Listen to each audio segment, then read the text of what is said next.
నమస్కారం NSTV news కి స్వాగతం. హెడ్లైన్స్ చూద్దాం.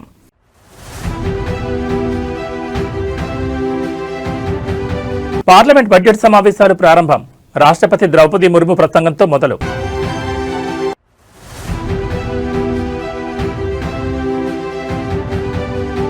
ప్రారంభమైన ఏపీ కేబినెట్ సమావేశం. వివిధ ప్రాజెక్టులకు మంత్రి మండలి ఆమోదం తెలిపే అవకాశం.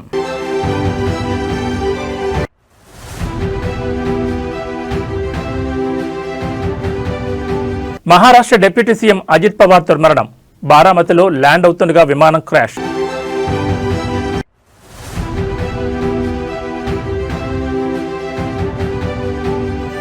తెలంగాణలో మున్సిపల్ ఎన్నికల నగారా.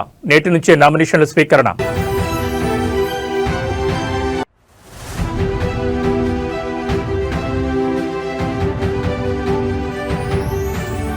తెలంగాణ కుంభమేళాకు వేళాయే. ఇవాటి నుండి మేడారం జాతర ప్రారంభం. ఇక డీటెయిల్స్ చూస్తే 2047 నాటికి వికసిత్ భారత్ లక్ష్యంతో కేంద్ర ప్రభుత్వం ముందుకు సాగుతున్నట్లుగా రాష్ట్రపతి ద్రౌపది ముర్ము అన్నారు. ఇవాళ పార్లమెంట్ బడ్జెట్ సమావేశాలు ప్రారంభమయ్యాయి. ఈ సందర్భంగా ఉభయ సభలను ఉద్దేశించి రాష్ట్రపతి ద్రౌపది ముర్ము ప్రసంగించారు. దేశవ్యాప్తంగా 4 కోట్ల మందికి ఇళ్లు నిర్మించాం, 10 కోట్ల మందికి కొత్తగా ఎల్పీజీ కనెక్షన్లు ఇచ్చాం. ప్రపంచంలో ధాన్యం ఉత్పత్తిలో భారతదేశం అగ్రస్థానంలో ఉంది. ఆక్వా రంగంలో ప్రపంచంలోని 2వ స్థానంలో ఉన్నాం. 150కి పైగా వందే భారత్ రైళ్లు నడుస్తున్నాయి అని ద్రౌపది ముర్ము అన్నారు.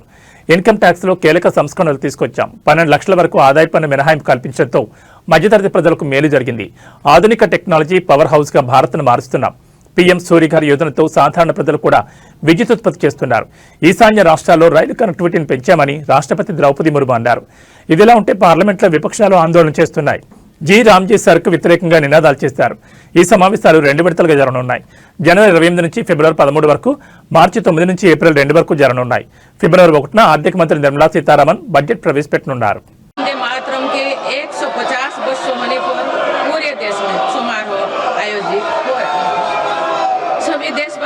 इस महान प्रेरणा के लिए ऋषि बंकिम चंद्र चट्टोपाध्याय जी को नमन कर रहे हैं। मैं आप सभी संसद सदस्यों को बधाई देती हूं कि इस पूर्ण अवसर पर संसद में विशेष चर्चा का आयोजन किया गया है।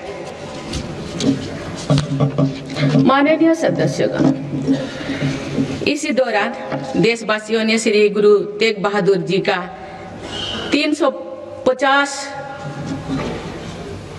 शहीद दिवस पर्व पूरी श्रद्धा के साथ मनाया। भगवान बिरसा मुंडा के 150 जन्म जयंती वर्ष के दौरान देश ने उन्हें श्रद्धांजलि दी और आदिवासी समाज के योगदान को याद किया। सरदार पटेल की 150वीं जन्म जयंती से जुड़े आयोजन ने एक भारत श्रेष्ठ भारत के भाव को मजबूत दी। सभी देशवासी इस बात के भी साक्षी बने कि कैसे भारत रत्न भूपेन हजारिका की जन्म शताब्दी के समारोह सूर और देश का एकता के भाव से भर दिया गया है। जब देशवासी अतीत के ऐसे महान पड़ावों और अपने पूर्वजों के महान योगदान को याद करते हैं तो नई पीढ़ी के प्रेरणा मिलती है। ये प्रेरणा विकसित भारत के और हमारी यात्रा के ओर गति देती है। माननीय सदस्यगण, वर्ष 2026 के साथ ही हमारे देश इस सदी के दूसरी पड़ाव पर पहुंच गया है। भारत के लिए सदी के पहले 25 वर्षों का समापन अनेक सफलताओं, गौरवशाली उपलब्धियों और असाधारण अनुभवों के साथ हुआ है। बीते 10-11 वर्षों में भारत ने हर क्षेत्र में अपनी नींव मजबूत की है। ये वर्ष 2047 तक विकसित भारत की तेज यात्रा का बहुत बड़ा आधार है। माननीय सदस्यगण, बाबा साहेब अम्बेडकर ने हमेशा समानता और सामाजिक न्याय पर जोर दिया है। हमारे संविधान भी हमें यही प्रेरणा देता है। सच्चा सामाजिक न्याय यानी देश के हर नागरिक को उसका पूरा हक मिले, बिना किसी भेदभाव से मिले। मेरी सरकार सच्ची सामाजिक न्याय के लिए समर्पित है और इसी का नतीजा है कि पिछले 1 दशक में 25 करोड़ देशवासी गरीबी को हराकर गरीबी से बाहर निकल के सरकार के तीसरे कार्यकाल में गरीबों को सशक्त करने के लिए अभियान और तेजी से आगे बढ़ा है। पिछले 1 दशक में गरीबों के 4 करोड़ पक्के घर बने। बीते 1 वर्ष में 32 लाख नए घर गरीबों के को मिले। जीवन मिशन के 5 वर्षों में 12.5 करोड़ नए परिवारों तक पाइप से पानी पहुंचाया गया है। बीते 1 वर्ष में करीब 1 करोड़ नए परिवार तक नल से जल की सुविधा पहुंची।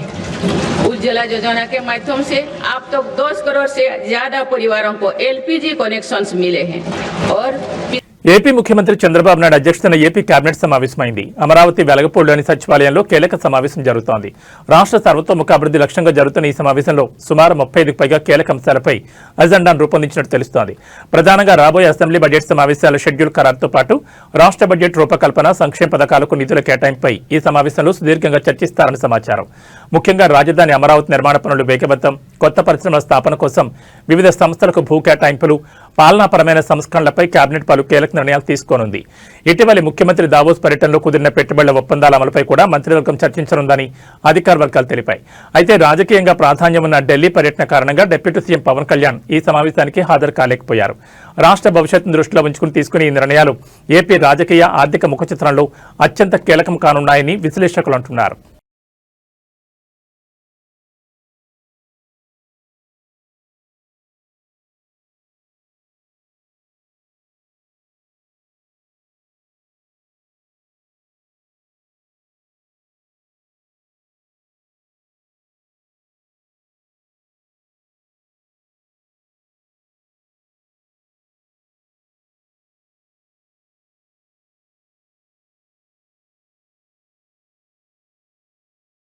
మహారాష్ట్ర డిప్యూటీ సీఎం అజిత్ పవార్ ప్రయాణిస్తున్న చార్టెడ్ ఫ్లైట్ ఘోర ప్రమాదానికి గురైంది. బారామతిలో ఎమర్జెన్సీ ల్యాండింగ్ చేస్తుండగా ఫ్లైట్ కూలిపోవడంతో భారీ మంటలు చెలరేగాయి. ప్రమాదంలో అజిత్ పవార్ సహా 6 మృతి చెందినట్లు డీజీసీఏ ప్రకటించింది. మృతుల్లో 2 పైలట్లు ఉన్నట్టు తెలిపింది. బారామతిలో జిల్లా పరిషత్ ఎన్నికల ప్రచారంలో భాగంగా ఈ రోజు మధ్యాహ్నం నిర్వహించే బహిరంగ సభలో పాల్గొనేందుకు వెళ్తుండగా చార్టెడ్ ఫ్లైట్లో సాంకేతిక లోపం తలెత్తడంతో ఎమర్జెన్సీ ల్యాండింగ్ చేస్తున్న సమయంలో విమానం క్రాష్ అయినట్టు తెలుస్తోంది. బుధవారం ఉదయం 8:45 విమానం కూలిపోగా వెంటనే భారీ మంటలు చెలరేగి అందులో ప్రయాణిస్తున్న వారంతా అక్కడికక్కడే దుర్మరణం చెందారు. అజిత్ పవార్ మరణవార్త తెలుసుకున్న ఆయన కుటుంబ సభ్యులు ఢిల్లీ నుంచి బారామతికి బయలుదేరారు. అజిత్ పవార్ మృతి పట్ల మహారాష్ట్ర సీఎం దేవేంద్ర ఫడ్నవీస్, ఇతర మంత్రులు దిగ్భ్రాంతి చెందారు. ఆయన కుటుంబానికి ప్రగాఢ సానుభూతిని ప్రకటించారు.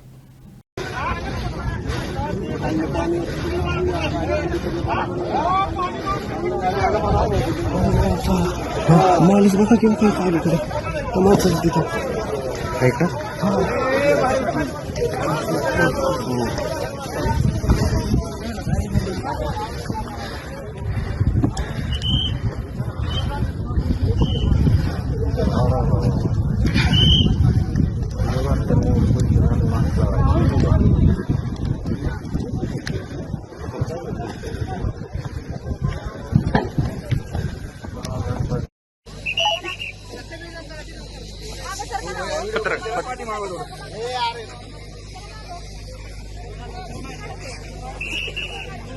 డిప్యూటీ సీఎం పవన్ కళ్యాణ్ ప్రస్తుతం ఢిల్లీ పర్యటనలో ఉన్నారు. తన పర్యటనలో భాగంగా పలు కీలక సమావేశాలకు ఆయన హాజరు కానున్నారు. ఏపీ రాష్ట్ర అభివృద్ధి లక్ష్యంగా కేంద్ర హోంశాఖ మంత్రి అమిత్ షా, కేంద్ర రైల్వే శాఖ మంత్రి అశ్విని వైష్ణవ్తో ప్రత్యేకంగా భేటీ కానున్నారు. తన భేటీలో భాగంగా రాష్ట్రానికి సంబంధించిన పలు పెండింగ్ ప్రాజెక్టులు, విభజన హామీల అమలు, రైల్వే కనెక్టివిటీకి సంబంధించిన అంశాలపై ప్రధానంగా చర్చించనున్నారు. ముఖ్యంగా ఏపీ ఆర్థిక పరిస్థితి, శాంతి భద్రతలు, మౌలిక సదుపాయాల కల్పనలో కేంద్ర సహకారం కోరనున్నారు. పిఠాపురం నియోజకవర్గంతో పాటు రాష్ట్ర రవాణా రైల్వే ప్రాజెక్టుల వేగవంతంపై అశ్విని వైష్ణవ్తో చర్చలు జరపనున్నట్లు అధికార వర్గాల వారు పేర్కొన్నారు. రాష్ట్ర ప్రయోజనాలే పరమావధిగా సాగుతున్న ఈ పర్యటన అటు రాజకీయంగా, ఇటు అభివృద్ధి పరంగా అత్యంత ప్రాధాన్యత సంతరించుకుందని కూటమి నేతలు అంటున్నారు. కేంద్రం నుంచి ఆశించిన నిధులు, సహాయ సహకారాల సాధనలో ఈ భేటీలు కీలక పాత్ర పోషిస్తాయని విశ్లేషకులు భావిస్తున్నారు.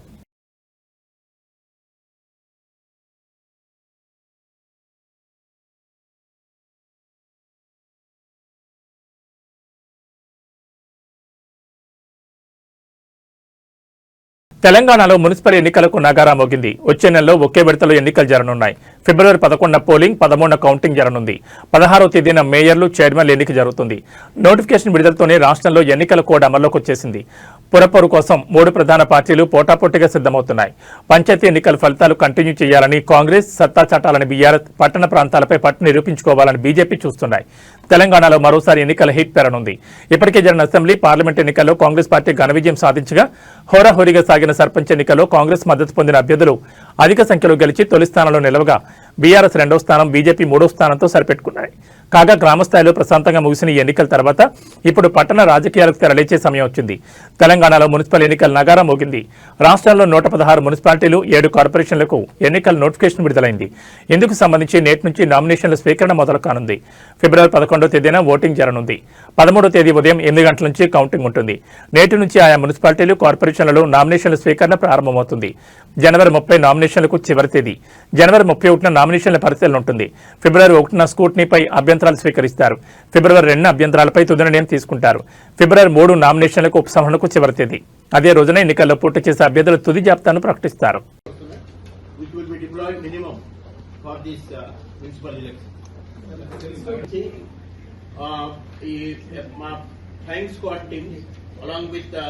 The component from our revenue department also. So they will be starting the checking. The 1800 weapons, illegal firearms కానీ ammunition ఏదైనా ఉంటే చట్టపరంగా వాళ్ళ మీద చర్య తప్పదు. Definitely law will take its own course. And మొన్న గ్రామ పంచాయతీ ఎలక్షన్ లో కూడా చాలా మంచి సీజన్. ఈ ఫిర్బీస్, లిక్కర్ ఇవన్నీ మనం చాలా బాగా. మునుగోడు నియోజకవర్గ అభివృద్ధికి నిధులు కేటాయించడంలో అలాగే నిర్లక్ష్యం చేస్తే ఏదో ఒక రోజు బాంబు పేల్చడం ఖాయమని మునుగోడు ఎమ్మెల్యే కోమటిరెడ్డి రాజగోపాల్ రెడ్డి తీవ్ర హెచ్చరికలు జారీ చేశారు. తనకు పదవి రాకుండా పర్వాలేదని, కానీ ప్రజల సమస్యలు తీరకపోతే ఏమైనా జరిగిపోతుందని స్పష్టం చేశారు. నల్గొండ జిల్లా మునుగోడు మండలం కోతులారం గ్రామంలో కాంగ్రెస్ కార్యకర్త విగ్రహావిష్కరణ కార్యక్రమంలో ఆయన ఈ వ్యాఖ్యలు చేశారు. హైదరాబాద్కు కోతవేడి దూరంలో ఉన్న మునుగోడు నియోజకవర్గం అభివృద్ధిలో వెనుకబడిందని ఆయన ఆవేదన వ్యక్తం చేశారు.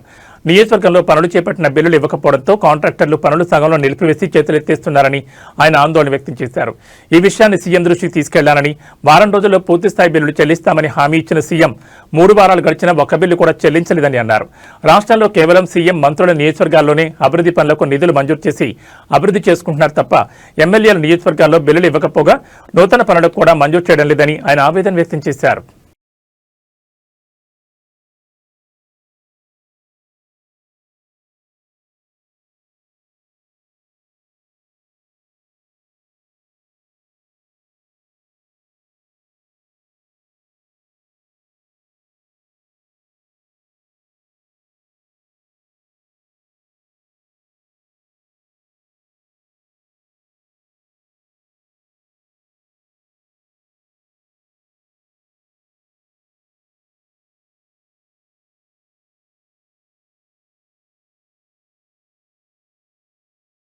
అడవి తల్లి బిడ్డల ఆత్మగౌరవ ప్రతీక, ఆసియాలోని అతిపెద్ద గిరిజన పండుగ అయిన మేడారం సమ్మక్క సారలమ్మ మహాజాతర నేడు అత్యంత వైభవంగా ప్రారంభం కానుంది. నేటి నుంచి జనవరి 31 వరకు 4 రోజుల పాటు ఈ జాతర కొనసాగనుంది. తెలంగాణతో పాటు ఆంధ్రప్రదేశ్, మహారాష్ట్ర, ఛత్తీస్గఢ్, ఒడిశా వంటి పొరుగు రాష్ట్రాల నుంచి సుమారు 3 కోట్ల మంది భక్తులు తరలివస్తారని ప్రభుత్వం అంచనా వేస్తోంది. జాతర తొలి రోజైన బుధవారం సాయంత్రం 6 గంటలకు మేడారం పరిసర ప్రాంతాల్లో ఆధ్యాత్మిక కోలాహలం మొదలవుతుంది. కన్నెపల్లి నుంచి పూజారులు సారలమ్మను గద్దెపైకి తీసుకొస్తారు. అదే సమయంలో కొండాయి నుంచి గోవిందరాజును, పునుగొండ్ల నుంచి పగడిగిద్దరాజును మేడారంలోని గద్దెలపైకి తీసుకొచ్చి ప్రతిష్ఠించడంతో జాతర అంకురార్పణ జరుగుతుంది. రేపు సాయంత్రం చిలకలగుట్ట నుంచి కుంకుమ భరణి రూపంలో సమ్మక్క తల్లి గద్దెపైకి చేరుకోవడంతో జాతర తారాస్థాయికి చేరుకుంటుంది. జాతర అధికారికంగా నేడు ప్రారంభమైనప్పటికీ గత వారం రోజులుగానే మేడారం జనసంద్రమైంది. జంపన్న వాగు వద్ద భక్తులు పుణ్యస్నానాలు ఆచరించి మొక్కులు చెల్లించుకుంటున్నారు. ప్రస్తుతం మేడారం పరిసర ప్రాంతాల్లో ఇసుక వేస్తే రాళ్లంత జనం కనిపిస్తున్నారు. భారీగా వాహనాలు తరలివస్తుండటంతో బుధవారం వేకుజామునే సుమారు 4 కిలోమీటర్ల మేర ట్రాఫిక్ నిలిచిపోయింది. దీంతో పోలీసులు రంగంలోకి దిగి పరిస్థితిని సమీక్షిస్తున్నారు.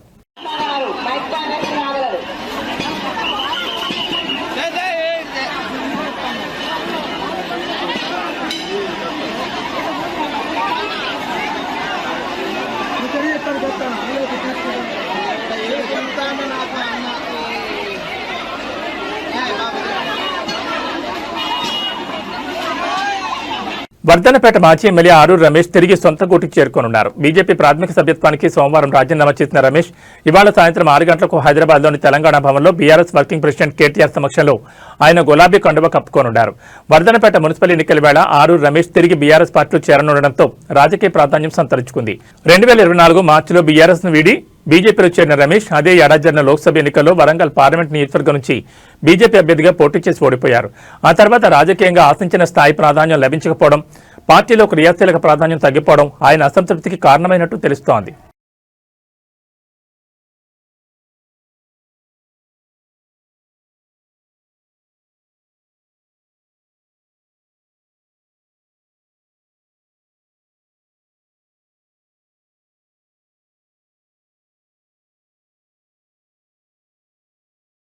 మేడ్చల్ జిల్లాలో మున్సిపల్ నగారా మోగడంతో అధికార ప్రతిపక్ష పార్టీల మధ్య పోరు ముదిరింది. మాజీ మంత్రి మేడ్చల్ ఎమ్మెల్యే మల్లారెడ్డి యల్లంపేట మున్సిపాలిటీ పరిధిలోని అభ్యర్థుల తరఫున ప్రచారం అమలు చేశారు.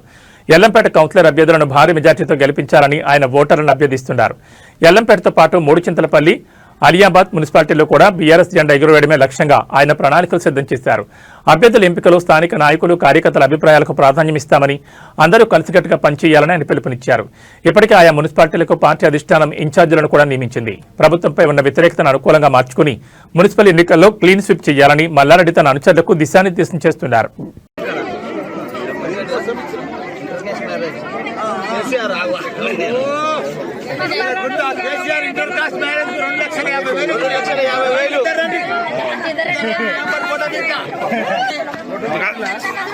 ఇంటర్ కాస్ట్ మ్యారేజ్ కు కేసీఆర్ గారు 2,50,000 ఇచ్చిన రోజు మంచిగా వాళ్ళు పెళ్లి చేసుకొని మంచిగా వ్యాపారం చేసుకొని మంచిగా కొడుకుని కానీ నింపడంగా ఆశీర్వాదంతో నడుస్తున్నావా.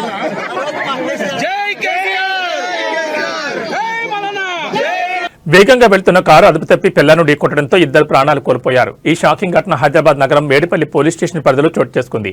మౌలాలీలోని స్నేహితుడి ఇంటి వద్ద జరిగిన ఫంక్షన్ కి నిఖిల్ కారులో వెళ్లి వస్తూ పోచారం సద్భావన టౌన్షిప్ లో ఉంటున్న స్నేహితులను దింపేందుకు వెళ్తుండగా మేడిపల్లిలోని Uppal Narapalli elevated flyover pillar number 97 వద్దకు రాగానే వాహనం అదుపు తప్పింది. దీంతో పిల్లర్ నెంబర్ 97ను బలంగా ఢీకొట్టింది. ఈ ప్రమాద సమయంలో కారులో మొత్తం 8 మంది ప్రయాణిస్తుండగా వనపర్తి జిల్లాకు చెందిన ఇంజనీరింగ్ విద్యార్థులు సాయి వరుణ్, నిఖిల్ అక్కడికక్కడే ప్రాణాలు కోల్పోయారు. కారు వేగంగా ఢీకోవడంతో వాహనం నుజ్జునుజ్జైంది. కాగా కారు పరిస్థితిని చూస్తే ప్రమాద తీవ్రతను స్పష్టం చేస్తోంది. ఇదిలా ఉంటే ఈ ఘటనలో వెంకట్, రాకేష్, యశ్వంత్ అనే ముగ్గురు విద్యార్థులు తీవ్రంగా గాయపడగా వారి పరిస్థితి ప్రస్తుతం విషమంగా ఉన్నట్టు సమాచారం. అదృష్టవశాత్తు సాత్విక్, హర్షవర్ధన్, అభినవ్ అనే మరో ముగ్గురు విద్యార్థులు స్వల్ప గాయాలతో ప్రాణాపాయ నుంచి బయటపడ్డారు. సమాచారం అందుకున్న వెంటనే మేడిపల్లి పోలీసులు ఘటనా స్థలాన్ని చేరుకుని క్షతగాత్రులను చికిత్స నిమిత్తం ఆసుపత్రికి తరలించారు. ఈ మేరకు కేసు నమోదు చేసుకున్న పోలీసులు మితిమీరిన వేగమే ప్రమాదానికి కారణమని ప్రాథమికంగా నిర్ధారించి దర్యాప్తును కొనసాగిస్తున్నారు. కాగా ఈ ప్రమాదానికి సంబంధించిన పూర్తి వివరాలు ఇంకా తెలియాల్సి ఉంది.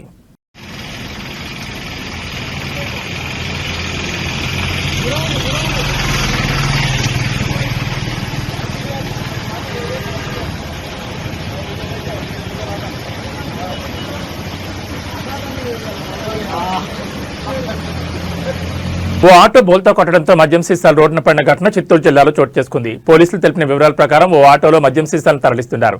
గంగవరం సమీపంలోని సాయి గార్డెన్ సిటీ వద్దకు ఆటో చేరుకోగానే ప్రమాదానికి గురైంది. టర్నింగ్ పాయింట్ వద్ద ఒక్కసారిగా బోల్తా కొట్టింది. ఈ ప్రమాదంలో ఆటో డ్రైవర్ రాజే తీవ్రంగా గాయపడ్డారు. గమనించిన స్థానికులు వెంటనే ఆటో డ్రైవర్ను చికిత్స కోసం పలమనేరు ఏరియా ఆసుపత్రికి తరలించారు. అతని పరిస్థితి విషమించడంతో అక్కడి నుంచి చిత్తూరు ప్రభుత్వ ఆసుపత్రికి వైద్యుల సూచన మేరకు తీసుకెళ్లారు. ప్రస్తుతం రాజయ్య చిత్తూరు ప్రభుత్వ ఆసుపత్రిలో చికిత్స పొందుతున్నారు. అయితే ప్రమాదం జరిగిన వెంటనే ఆటోలో తీసుకెళ్తున్న మద్యం సీసాలు రోడ్డుపై చిందరవందరగా పడ్డాయి. వాటిలో కొన్ని బాటిళ్లు పగిలి మద్యం రోడ్డుపై పారింది. గమనించిన స్థానికులు బాటిళ్లను సేకరించి ఒక పక్కన పెట్టారు. విషయం తెలుసుకున్న పోలీసులు సంఘటనా స్థలాన్ని చేరుకుని విచారించారు. ప్యాసింజర్ ఆటోలో భారీ ఎత్తున మద్యం తరలించడానికి గుర్తించారు. అయితే మద్యాన్ని కొత్తపల్లి గ్రామంలోని ఓ బెల్ట్ షాప్ తరలిస్తున్నట్లు పోలీసుల విచారణలో తెలిసింది. ఘటనపై పోలీసులు కేసు నమోదు చేసుకుని దర్యాప్తు చేస్తున్నారు.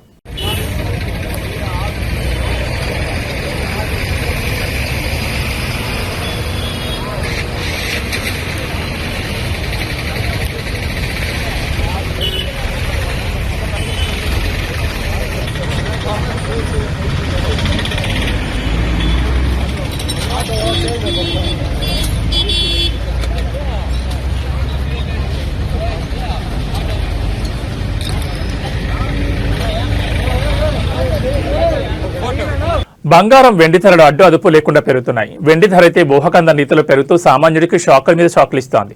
బుధవారం బంగారం, వెండి ధరలు భారీగా పెరిగి ఆల్ టైం రికార్డు స్థాయికి చేరాయి. 24 క్యారెట్ల బంగారం 10 గ్రాముల ధర 3,220 రూపాయలు పెరిగి 1,65,170కి చేరింది. 22 క్యారెట్ల బంగారం 10 గ్రాముల ధర 2,950 పెరిగి 1,51,400కు చేరింది.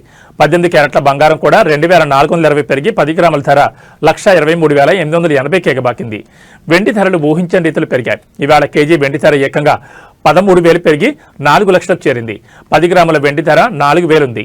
హైదరాబాద్ సహా తెలుగు రాష్ట్రాల్లోని ప్రధాన నగరాల్లో ఇవే ధరలు ఉండనున్నాయి. పెళ్లిళ్లు, శుభకార్యాలకు బంగారం, వెండికి ప్రాధాన్యమిస్తారు. ముఖ్యంగా మన భారతీయ స్త్రీలకు బంగారం అంటే మక్కువ. పెళ్లిళ్లు, ఓణీల ఫంక్షన్ల సమయంలో ఆడపిల్లలకు 10 తులాల పట్టీలు కొనాలన్నా 40,000, 45,000 వరకు ఖర్చు అవుతుంది. వెండి ఈ స్థాయిలో పెరగడంతో ఇప్పుడే ఇలా ఉంటే అసలు మున్ముందు వెండి కొనే పరిస్థితి ఉంటుందా అని ఆందోళన చెందుతున్నారు.